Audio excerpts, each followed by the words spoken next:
կարևոր է այսօր հիշեցնել, ինչ արգումենտներ էին բերում, հաստատներ էին բերում ԵԱՏՄ-ի կողմնակիցները։ Դուք հիշում եք, երբ որ 2013 թվականից սեպտեմբերից Հայաստանը ճանապարհով գնալ, հիշում եք, դիսկուսիաներ էին, դեբատներ էին, ինչով դա դրական է, ինչով բացասական, ու այն ուժերը, ու ասեմ ձեզ գերակշռող կան ուժերը, և հիշվող, և հանդիմադիր, ովքեր գրարկեցին այդ ինտեգրացիայի օգտին, դուք հիշում եք դրա մասին, սպասելիքներ նաև կային հասարակության մեջ, բացի ենք, գլխավոր արգումենտները, որոնք էին, ինչու ճիշտ է մտնել Եվրասիական տնտեսական միություն, ու այն ժամանակ ասում են Եվրասիական ինտեգրացիայի պրոցես։ Արգումենտները առաջինը նա էր, որ մեզ համար ծանոթ շուկաներ են, չէ, հետխորհրդային տարածքից Ռուսաստան, Ղազախստան, Բելարուս, շուկաները ծանոթ են, մեր բիզնեսի համար դրական միջավայր է, լեզվի խնդիր չկա, բացի դրանից կարևորագույն արգումենտը նա է, որ մեր ապրանքները մրցակցությանը կդիմանան, հենց Ռուսաստանում, Եվրոպայում մրցունակ չենք, ու վերջի արգումենտը, որը շատերը օգտագործում են, ասում են, դուք բոլորս հասկանում եք, չէ, որ դա նաև անվտանգության խնդիր է, դա Ռուսաստանն է ուզում, եթե ուզում է, անվտանգությունն էլ նաև զուգահեռ դրություն։ Այո, ու այդ արգումենտները չեք կարող ներշել, այն լուրջ արգումենտները բերում են։ Հիմա այն մարդիկ, ովքեր համաձայն չէին կամ ավելի փոքր էնտուզիազմով էին այդ ինտեգրացիայի նկատմամբ, նաև այդ թվում ես, մենք ինչ էինք ասում։ Առաջինը 4 գործոններ պետք է ձեզ տվանք, կարևորագույն ու դրա այդ գործոնների պատուղները կամ հետևանքները դուք այսօր տեսնում եք։ Առաջին գործոն։ Մենք ասում ենք, եթե դու չունես ցամաքային սահման ոչ մի երկրի հետ այդ ինտեգրացիայից, ավտոմատ, դու լավ կաշխատես, վատ կաշխատես, նշանակություն չունի, դու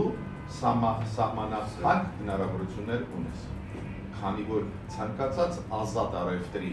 գոտին երբ որ ստեղծում է, շատ կարևոր է, որ ֆիզիկապես դու հեշտ հատես սահմանը երկրներ։ Մենք ասում ենք, քանի որ մենք չունենք այդ երկրների հետ ընդհանուր ցամաքային սահման, դա ավտոմատ խոչընդոտ է։ Դրան գումարում էինք, ասում էինք, լավ, ասենք, մենք մտնում ենք Վերին Լարսով Ռուսաստան։ Բոլորը գիտեն, որ Վերին Լարսը վստահելի ճանապարհ չի։ Տաճարով եւ այլ։ Այդ գործոնը մենք բերում էինք, ու եթե դուք տեսաք, այդ վերջի 2 տարիների ընթացքում եւ իշխանությունները եւ ձեռներեցները բողոքում են։ Ասում են, ուզում են դուրս բերել մեր ապրանքը, կամ փակա սահմանը, կամ ճանապարհը վատ վիճակումը, կամ երկրորդ գործոնը շատ կարևոր փող են շորտում մեզանից, երբ որ մտնում ենք Ռուսաստան։ Երկրորդ գործոնը, ինչի մասին մենք ասում ենք, Ռուսաստանի տնտեսությունը առաջատարը չի աշխարհում։ Ես հույսով եմ, որ դուք գիտեք, որ մեծ գաղտնիք չի։ Դրա մասին Ռուսաստանի նախագահն ամեն օր է ասում, գրեթե։ Չեք կարող ասել, որ Ստեփան Գրիգորյանի գնահատական։ Կոռուպցիոն ռիսկերը մեծ են։ Դուք գիտեք, այնտեղ մոնոպոլիաները, պետական մոնոպոլիաները գերիշխող են տնտեսական ոլորտում, որոնք կոռուպցիոն ռիսկերը բարձր են։ Ու ամենակարևորը ես դա չեմ ասում, դա ասում է Ռուսաստանի ղեկավարը, որ կոռուպցիա կա, մենք պետք է պայքարենք եւ այլն, չէ՞։ Ու մենք զգուշացրել ենք, եթե դու ավելի ուժեղ կապում ես քո տնտեսությունը այն երկրի հետ, որի տնտեսությունը սանկցիաների տակ է, որի տնտեսությունը ճգնաժամ է ապրում, հիշում եք այն ժամանակ դեռ սանկցիա չկար, բայց ճգնաժամ ապրելա ի պաշտոն է Ռուսաստանի տնտեսությունը, բարձր ինչ արդյունք պետք է ստանաս, մեծ չի լինի արդյունքը։ Հիշում եք այդ արգումենտի մասին։ Հիմա հիշեք անցած տարի, երբ որ մեր ձեռներեցները բողոքում էին, որ կոռուպցիոն ռիսկերը մեծ են, մտնում են ապրանքում, ներս են մտնում Ռուսաստան, սկսվում են այդ պրոբլեմները, փող են շորտում, չգիտեմ ինչ են ուզում եւ այլն։ Բայց մենք զուշացրել ենք։ Երրորդ գործոնը շատ կարևոր խաղի կանոններ։ Մենք ինչ ենք ասում։ Դուք գիտեք ինչ խաղի կանոններ կլինեն այդ ինտեգրացիայի մեջ։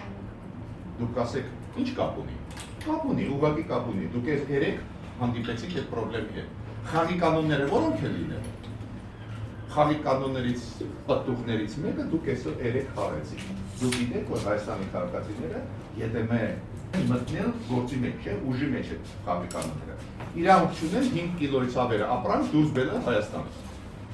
Տեսա՞ք, մենք երբ որ այդ հարցը բարձրացնում ենք, մեզ ասում են ինչ հարցեր եք բարձրացնում, սպասեք մի հատ մտնենք, հետո նայենք։ Մենք ասում ենք հասկանում ենք, մենք գիտենք, որ այնտեղ խաղի կանոններ կա, որոնք այդ մանր բիզնեսին կհարվածեն։ Մանր բիզնեսին կհարվածեն, քանի որ ԵՏՄ-ի խաղի կանոնները դա Ռուսաստանի խաղի կանոններն են։ Ռուսաստանի խաղի կանոնները ուղղված են փոքր եւ միջին բիզնեսի դեմ։ Բայց մեծ գաղտնիք չէ, ես այս նոր բաներ չեմ ասում, չէ՞։ Ահա։ Ու տեսեք, մենք դրա հետ հանդիպեցինք։ Դա շատ կարևոր է, որ այսօր հանդիպեցինք, այլ ոչ թե երեք, քանի որ երեք բացահայտվեց, որ այսօրվանից այլևս մեր ձեռներեցները չեն կարող դուրս բերել փոքր բիզնեսի մասին ասում։ Այն որ 5 կիլո կամ 10 կիլո խնձորա կամ ծիրանը դուրս բերում Վրաստան։ Ինքը իրանք չունի այսօր։ Ինչ որ առանձին, ինչ որ պետք է գա, ինչ որ ստանա, ինչ որ տեղեկանք, ասում են ծրի է դա, դուք ինձանից լավ գիտեք, ոնց են տալիս այդ տեղեկանքները, ես չէ որ պետք է դες բացատրեմ։